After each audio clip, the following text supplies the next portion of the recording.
बिस्मिल्लाहिर्रहमानिर्रहीम। अस्सलाम वालेकुम स्टूडेंट्स।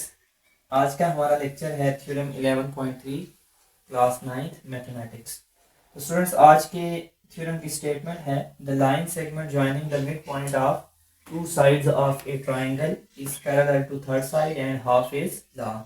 तो स्टूडेंट्स अगर हमारे पास इफ और देन ना हो तो उस थ्योरम में ये होता है कि जो लास्ट कामा होता है आपके पास या हेल्पिंग वर्ब उससे पहले पहले आपके पास गिवन होता है।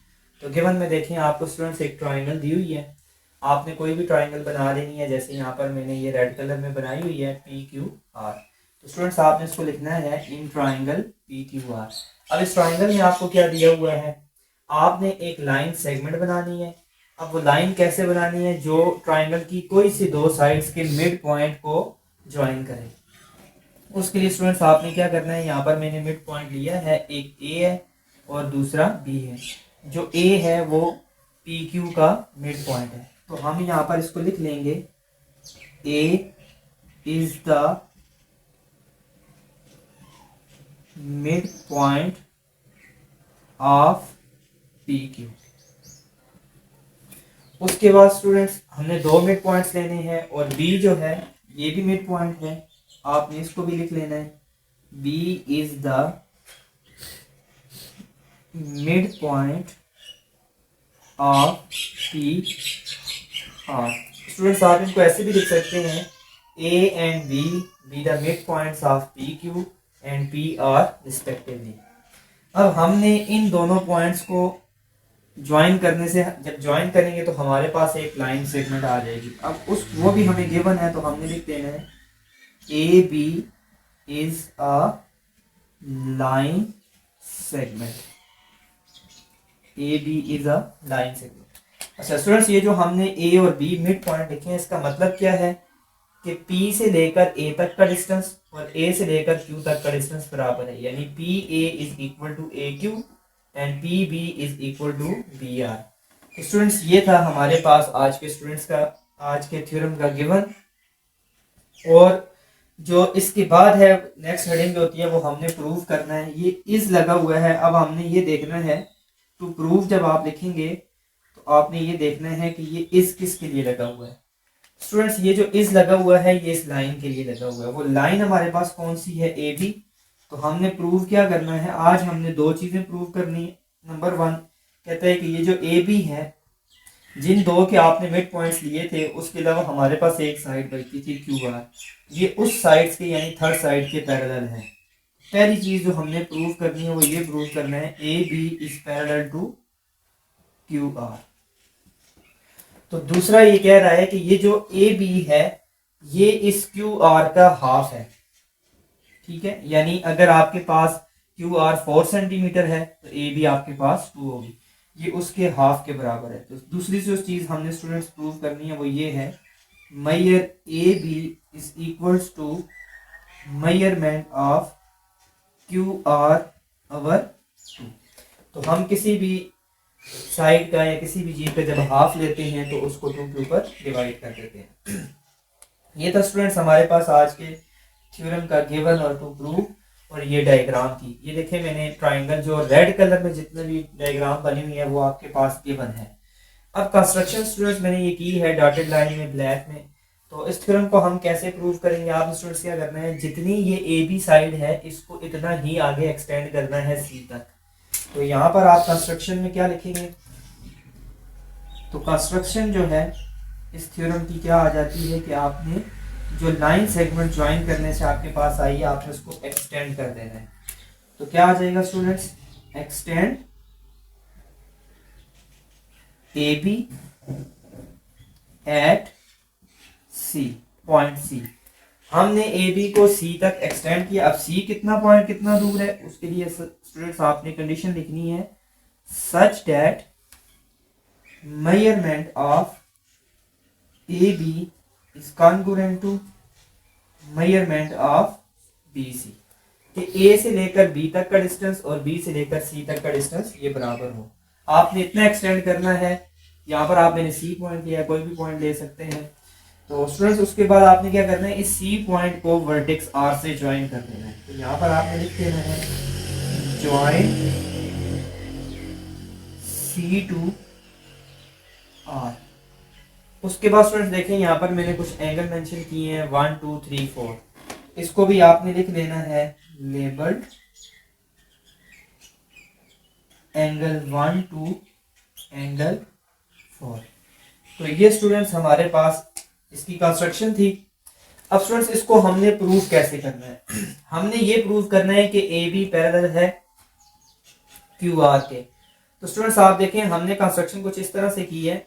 अब हम इसको ऐसे प्रूफ करेंगे कि ये जो हमारे पास एक डायग्राम बन रही है quadrilateral A C R Q, इसको हम पैरेललोग्राम प्रूफ करेंगे। जब पैरेललोग्राम प्रूफ करेंगे तो ये प्रूव हो जाएगा कि ये इसकी ऑपोजिट साइड्स हैं और पैरेललोग्राम की ऑपोजिट साइड्स पैरेलल होती हैं। तो उसके लिए हम सबसे पहले क्या करेंगे, ये जो हमारे पास एक जो ऊपर छोटी सी ट्रायंगल बनी हुई है पी ए बी और दूसरा जो हमारे पास आर सी बी ट्रायंगल है, इनमें हम स्टूडेंट्स क्या करेंगे, कॉरेस्पोंडेंस लेंगे।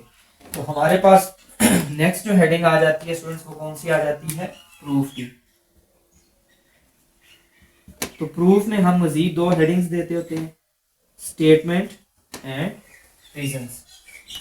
अब स्टूडेंट्स आपने क्या करना है कि ये जो आपके पास दो ट्रायंगल्स बन रही हैं ए पी बी, आपने in triangle A P B correspond to triangle R C B. तो स्टूडेंट्स आपने क्या करना है, इन दोनों में करस्पेंडेंस ली है। अब हमने इनमें तीन स्टेटमेंट लिखनी है। अब स्टूडेंट्स हमें पता है कि पी बी से लेकर बी आर तक का डिस्टेंस इक्वल है। ये क्यों इक्वल है, ये मैंने आपको यहाँ पर भी समझाया था कि बी जो है वो मिड पॉइंट है, तो मिड पॉइंट दरमियान में होता है।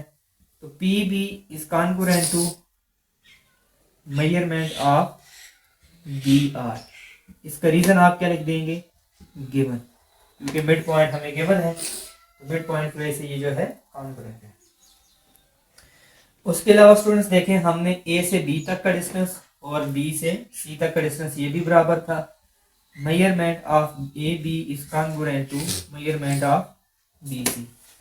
ये हमने क्या की है स्टूडेंट्स, कंस्ट्रक्शन की है। तो यहाँ पर हम इसका रीजन लिख देंगे कंस्ट्रक्शन।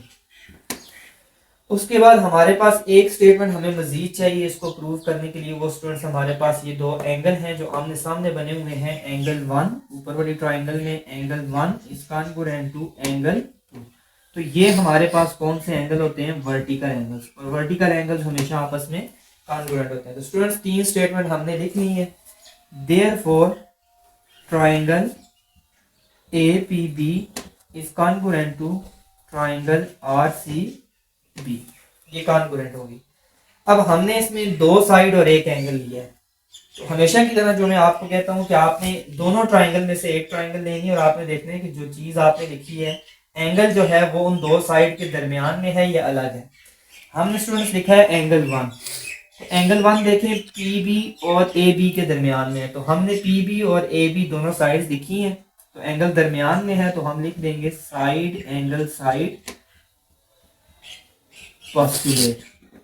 अब स्टूडेंट्स हमने ये प्रूव कर दिया है कि ये दो ट्रायंगल आपस में क्या है, कॉन्ग्रुएंट है, मींस कि ये एक जैसे हैं। तो इस बेस पे हम स्टूडेंट कह सकते हैं कि एंगल 3 और एंगल 4 कॉन्ग्रुएंट है। Angle 3 is congruent to angle 4। Reason क्या है, by C P C T C. आपने पूरा लिखना होता है करस्पोंडिंग, ये एंगल है तो पी की जगह आप एंगल्स लिखते हैं। corresponding angles of congruent triangles are congruent, या corresponding part की लिखते हैं, इसमें कोई इशू नहीं है। अगर साइड्स हो तो साइड्स लिख दिया करें। इसके अलावा देखें स्टूडेंट्स इधर ए पी साइड है और इधर आर सी साइड है। तो हमारे पास क्या है, measurement of A P is congruent to measurement of R C. Students इसका रीजन भी सेम वही है, ये भी corresponding पार्ट है कॉन्ग्रुएंट ट्रायंगल्स का।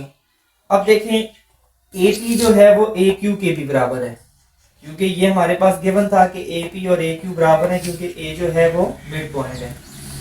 तो अब स्टूडेंट्स इसका मतलब है कि ए पी ए क्यू के बराबर है और ए पी आर सी के भी बराबर है।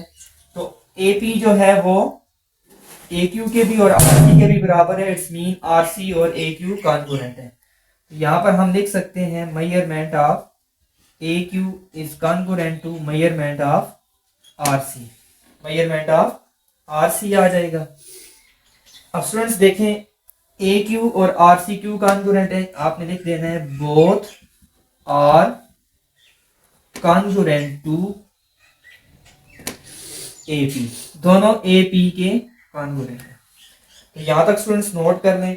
उसके बाद आपने क्या करना है, अभी देखें हमने ये प्रूव किया है कि ये और ये साइड्स बराबर है, मींस ये भी बराबर है। तो ये जो 3 और 4 हैं ये एंगल भी बराबर है, ये अल्टरनेट है। अगर एंगल बराबर हो और साइड्स भी बराबर हो तो वो आपस में क्या होती हैं, पैरेलल होती हैं। तो it's mean students A Q और आर सी पैरेलल भी हैं। तो यहाँ से ये आपने रिजल्ट लिखना है एक, तो यहाँ तक आप नोट कर लें। तो स्टूडेंट्स इसके बाद आपने क्या करना है कि हमारे पास ये प्रूव हो जाता है कि पेयर ऑफ साइड्स पैरेलल हैं। तो आपके पास क्या आ जाएगा स्टूडेंट, यहाँ पर sorry A Q is parallel to R C. अब ए क्यू और आर सी पैरेलल हैं, क्यों, आपने लिखना है जी साइड्स, यानी ये जो इसकी ऑपोजिट साइड्स हैं या एंगल्स हैं ये कॉन्ग्रुएंट हैं, तो आप इसको बाय डेफिनेशन ऑफ पैरेलल कर दें। बाय डेफिनेशन ये चीज आ जाएगी।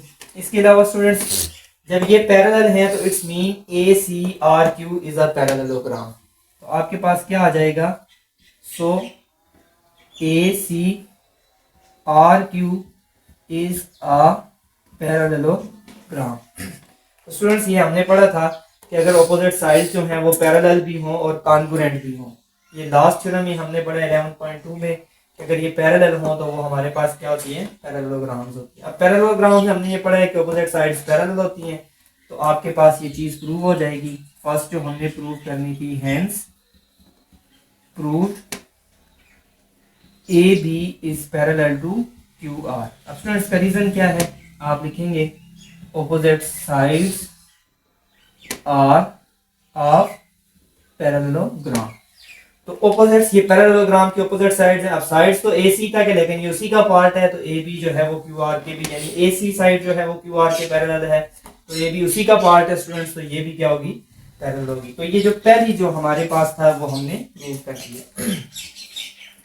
अब स्टूडेंट्स देखें कि हमारे पास जो ये आ जाता है कि ए बी जो ए सी साइड है ये क्यू आर के बराबर भी है, तो हम लिखेंगे measurement of A C is equal to या congruent to measurement of Q R. तो इसका भी सेम वही रीजन है कि ये ऑपोजिट साइड्स हैं पैरेललोग्राम की, और पैरेललोग्राम की ऑपोजिट साइड्स बराबर होती हैं। ये हमने पहला थ्योरम पढ़ा था कि पैरेललोग्राम में ऑपोजिट साइड्स कॉन्ग्रुएंट होती हैं। अब स्टूडेंट्स हम ए सी जो है वो देखें, वो दो सेगमेंट से मिलकर बनी हुई है, ए बी से और बी सी से।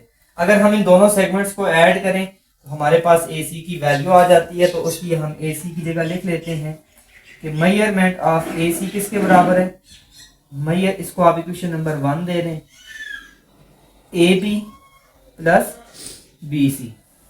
अब स्टूडेंट्स इसको आपने क्या लिखना है, addition of segment, addition of segment.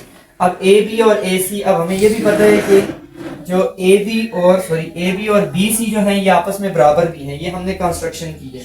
तो हमें स्टूडेंट्स ए बी चाहिए तो हम बी सी की जगह भी ए बी पुट कर सकते हैं। तो यहाँ पर आप लिख सकते हैं measurement of A C is equal to measurement of A B plus measurement of A B. यहाँ पर आप लिखेंगे measurement of B C is equal to measurement of A B. B C A B के बराबर है, इसलिए हमने A B B सी की जगह भी ए बी पुट कर दी है।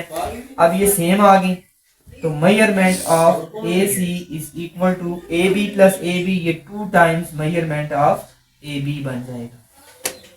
ठीक है स्टूडेंट्स, इसको आप इक्वेशन नंबर 2 दे दें।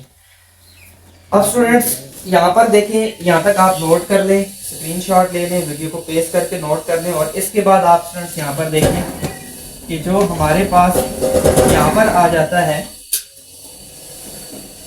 कि ए सी और 2ab बराबर है। अब हम इसकी वैल्यू इक्वेशन नंबर 1 में यूज करेंगे। तो स्टूडेंट्स ए सी की जगह हम लिख देंगे 2 times measurement of A B, 2 times measurement of A B.